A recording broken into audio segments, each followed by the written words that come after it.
সবাই আমি আপনাদের কাছে আবেদন করব,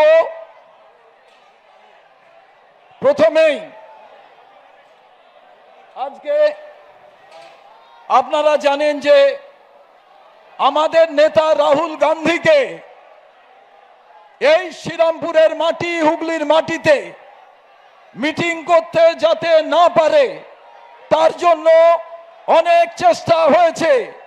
আজকে কিন্তু राहुल गांधी आंधी और तूफान में आज श्रीरामपुर का मैदान में, हुगली का मैदान में আজকে প্রথমেই আমি আমাদের বাংলার দুর্গা ঠাকুরের মূর্তি রাহুল গান্ধীর কাছে আমি শ্রীরামপুরবাসীর পক্ষ থেকে, হুগলিবাসীর পক্ষ থেকে এই দুর্গা মূর্তিটি রাহুল গান্ধী আমাদের নেতা, বিরোধী দলনেতা জননায়ককে দিতে চাই।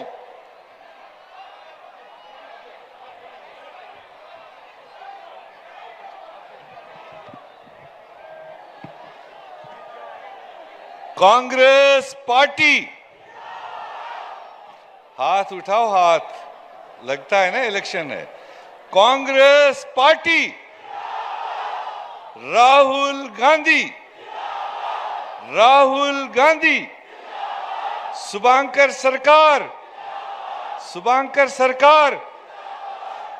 ऑलरेडी चूंकि लेट हुआ है, हमारे बीच में हमारे नेता राहुल गांधी जी आपके बीच में पधार चुके हैं।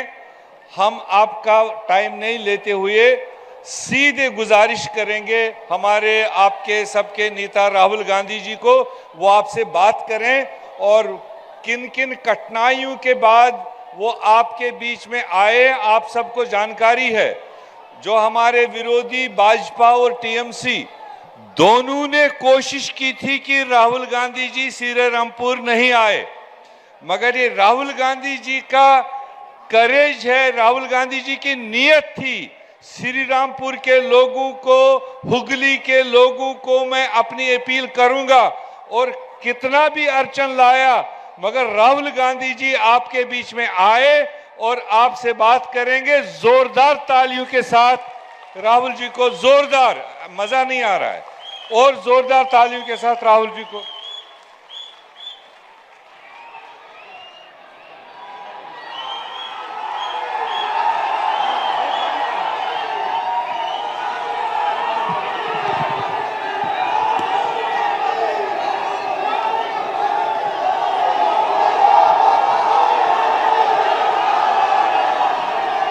गुलाम अहमद मीर जी, शुभंकर सरकार जी, प्रदीप भट्टाचार्य जी, अजय राय जी, किशोरी लाल शर्मा जी, प्रकाश जोशी जी, मुखोपाध्याय जी, केशर सिंह जी, प्रतिम जी, शाबिर अली जी, स्टेज पे कांग्रेस पार्टी के वरिष्ठ नेता, भाइयों और बहनों, प्रेस के हमारे मित्रों, आप सबका यहां बहुत बहुत स्वागत, नमस्कार। कैसे हैं आप लोग?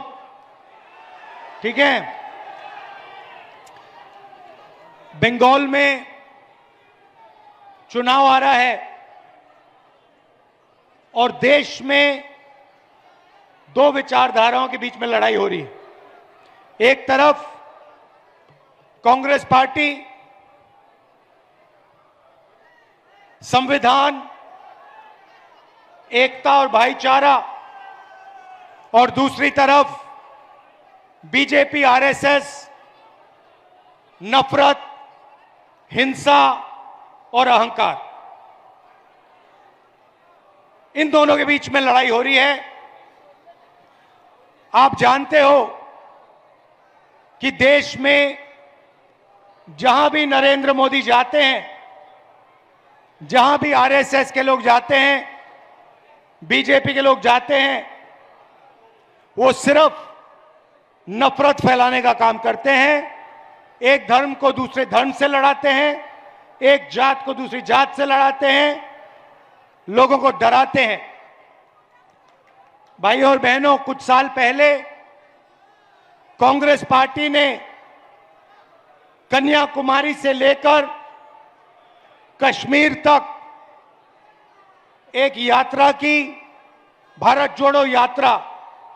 उसमें लाखों लोग चले और यात्रा का सिर्फ एक मैसेज था, बीजेपी ने नफरत की बाजार खोल रखी है और कांग्रेस पार्टी को मोहब्बत की दुकान खोलनी है।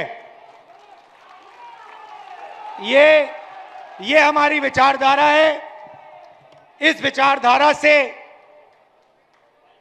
देश आजाद हुआ, संविधान आया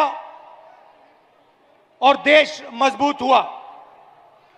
भाइयों और बहनों, नरेंद्र मोदी बड़ी बड़ी बातें करते हैं, मगर डोनाल्ड ट्रंप जो है अमेरिका का राष्ट्रपति, वो नरेंद्र मोदी को पूरी तरह कंट्रोल करता है। पता नहीं आपने देखा या नहीं, लोकसभा में डिबेट हुई, मैंने नरेंद्र मोदी के बारे में 2-3 चीजें कही और नरेंद्र मोदी डर के लोकसभा से भाग गया।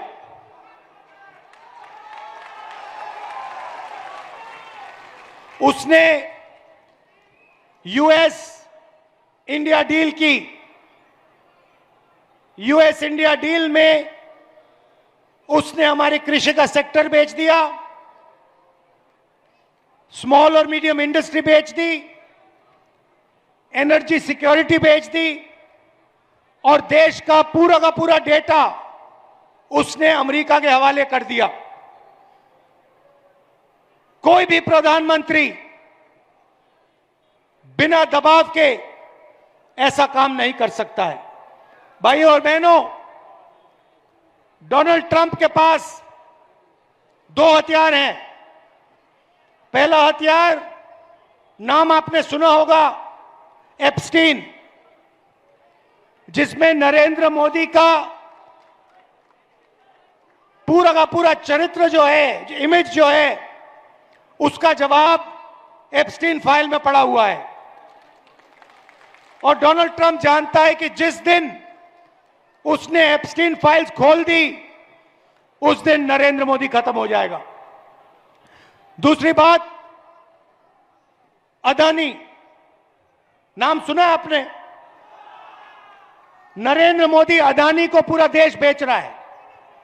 Airport, ports, infrastructure, solar power, wind power, cement, सारा का सारा नरेंद्र मोदी अदानी जी को पकड़ा रहा है। इसका सच्चा नाम अदानी नहीं है, कंपनी का सच्चा नाम अदानी नहीं है, सच्चा नाम मोदानी होना चाहिए, मोदानी। क्योंकि जो भी ये करता है नरेंद्र मोदी, ये 2-3 अरबपतियों के लिए करता है। और अदानी कंपनी का पूरा फाइनेंशियल रिकॉर्ड डोनाल्ड ट्रंप के हाथ में है। इसलिए डोनाल्ड ट्रंप ने नरेंद्र मोदी को पकड़ रखा है और जो भी डोनाल्ड ट्रंप चाहता है वो नरेंद्र मोदी करता है। अगर नरेंद्र मोदी कहता है, अगर डोनाल्ड ट्रंप कहता है नरेंद्र मोदी जंप मारो, झटके से नरेंद्र मोदी जंप मारता है। अगर नरेंद्र मोदी को डोनाल्ड ट्रंप कहता है जाओ इजराइल जाओ, 2 मिनट के अंदर नरेंद्र मोदी इजराइल पहुंच जाता है। तो सबसे कहते हैं कि ये देशभक्त हैं, मगर इनका पहला काम देश को बेचने का है। सही बात? ये बंगाल का हर व्यक्ति जानता है। और पिछले 10-12 साल इनकी सरकार ने गरीबों के लिए कुछ नहीं किया। जो भी ये करते हैं अरबपतियों के लिए करते हैं, अदानी अंबानी जैसे लोगों के लिए करते हैं। ये पहले इंडस्ट्रियल एरिया हुआ करता था, यहां पे जूट मिल्स हुआ करते थे, यहां पे इंडस्ट्री हुआ करती थी। कौन लाया था? कांग्रेस पार्टी लाई थी। और आज की सच्चाई चाहे ममता जी हो, चाहे नरेंद्र मोदी जी हो, इनको रोजगार से कुछ लेना देना नहीं, इनको इंडस्ट्री से कुछ लेना देना नहीं। ये सिर्फ सत्ता चाहते हैं, जनता के लिए काम नहीं करते हैं। नरेंद्र मोदी जी ने नोटबंदी की, गलत जीएसटी लागू कर दी, और देश में जो भी छोटी छोटी कंपनियां थी, कारखाने थे, इंडस्ट्री थी, उन सारों को जानबूझ के नरेंद्र मोदी ने खत्म कर दिया, मार दिया। और जो काम नरेंद्र मोदी हिंदुस्तान में कर रहा है, वही काम टीएमसी और ममता जी आपके बंगाल में कर रही है। आप देखिए, सबसे पहले नरेंद्र मोदी जी जनता के लिए कुछ नहीं करते, 2-3 अरबपतियों के लिए काम करते हैं, और पूरा का पूरा फायदा या नरेंद्र मोदी को जाता है या फिर बीजेपी के नेताओं को और बीजेपी के संगठन को जाता है। यहां पे भी ममता जी वही कर रही हैं। इंडस्ट्री खत्म कर दी, बेरोजगारी फैला दी। बंगाल में किसी को रोजगार चाहिए तो फिर कोई ना कोई रिश्तेदारी टीएमसी में होनी पड़ेगी, नहीं तो नहीं मिलने वाला। वो पूरा का पूरा काम टीएमसी के गुंडों के लिए, टीएमसी के लोगों के लिए करती हैं, और जनता को कोई भी मदद नहीं करती। यहां पे पहले एम्बेसडर कार बनती थी, हिंदुस्तान मोटर्स की फैक्ट्रियां थी, यहां पे इंडस्ट्री का सेंटर था, सिर्फ कलकत्ता नहीं, बंगाल। और उस सारे के सारे को पहले लेफ्ट फ्रंट ने और उसके बाद ममता जी ने खत्म कर दिया है। भाइयों और बहनों, कहना नहीं चाहिए, मगर अगर नरेंद्र मोदी जी भ्रष्टाचार करते हैं तो ममता जी भी उनसे कम नहीं है। आप देखिए, टीएमसी पार्टी ने शारदा चिट फंड स्कैम किया, रोज वैली चिट फंड स्कैम किया। शारदा स्कैम में 1900 करोड़ रुपए, 19,000 करोड़ रुपए जनता से चोरी किए। रोज वैली चिट फंड में 6,600 करोड़ रुपए चोरी किए। कोल स्मगलिंग स्कैम किया, इलीगल माइनिंग करते हैं, और गुंडा टैक्स पूरे बंगाल पे उनका लगता है। और जो हिंसा नरेंद्र मोदी जी बाकी हिंदुस्तान में करते हैं, वैसी ही हिंसा टीएमसी के गुंडे कांग्रेस पार्टी के लोगों के खिलाफ करते हैं, हमारे लोगों को मारते हैं। ममता जी ने बंगाल से वायदा किया था कि 5 लाख लोगों को वो रोजगार देंगी। 2021 में यह वायदा किया था ममता जी ने। आपको क्या रोजगार दिया? यहां पे कोई है जिसको ममता जी ने रोजगार दिया है? बिल्कुल नहीं। 84 लाख बेरोजगार युवा ने अप्लाई किया है अनएम्प्लॉयमेंट अलाउंस के लिए। यह बंगाल की सच्चाई है। आप पहले देश को रास्ता दिखाते थे, आजादी की लड़ाई में आप सबसे आगे थे, अंग्रेजों से लड़ने में आप सबसे आगे थे, इंडस्ट्रियल सेंटर माना जाता था बंगाल, वो सब खत्म हो गया। और ममता जी ने आपके लिए पिछले सालों में कुछ नहीं किया। महिलाओं के पर अत्याचार की बात करें तो नरेंद्र मोदी की पार्टी करती है, उनके एमएलए, उनके एमपीज महिलाओं पर अत्याचार करते हैं। और यहां पे बंगाल में RG Kar rape and murder case हुआ। जिन्होंने ये काम किया, सरकार ने उनकी रक्षा की और कोई अकाउंटेबिलिटी नहीं है। भाइयों और बहनों, ममता जी बीजेपी के लिए बंगाल में रास्ता खोल रही है, यह सच्चाई है। सच्चाई है कि अगर ममता जी ने सही तरीके से काम किया होता, अगर ममता जी ने बंगाल के लिए काम किया होता, भ्रष्टाचार नहीं किया होता, आरजी कार जैसे केस पर एक्शन लिया होता, तो यहां पर कोई बीजेपी का खतरा नहीं होता। तो मैं आपसे यह कहना चाहता हूं, कांग्रेस पार्टी बीजेपी से लड़ती है। आप देखिए, मैं आपके सामने खड़ा हूं, मैं बेल पे हूं, मेरा घर छीन लिया, मेरी लोकसभा की मेंबरशिप छीन ली, मेरे ऊपर 36 केस हैं। कभी मैं झारखंड जाता हूं, कभी महाराष्ट्र, कभी गुजरात, कभी उत्तर प्रदेश, कभी बिहार, हर 10-15 दिन में केस लड़ने कहीं ना कहीं जाना पड़ता है मुझे। मैं आपसे पूछना चाहता हूं, ममता जी पे कितने केस लगाए नरेंद्र मोदी ने? ममता जी का कितने घंटे इंटेरोगेशन हुआ? मेरा 55 घंटे, 5 दिन एक के बाद एक इंटेरोगेशन हुआ ईडी से। ममता जी पर कोई आक्रमण नहीं होता, ना सीबीआई, ना ईडी, ना कुछ। क्यों? क्योंकि वो बीजेपी से सीधा नहीं लड़ती हैं। यह सच्चाई पूरा बंगाल जानता है। सिर्फ कांग्रेस पार्टी विचारधारा के बल पर बीजेपी से लड़ती है। 24 घंटा नरेंद्र मोदी कांग्रेस पार्टी पर, राहुल गांधी पर, खारगे जी पर आक्रमण करता रहता है। बंगाल के चुनाव के वक्त नरेंद्र मोदी आकर ममता जी पर आक्रमण करता है,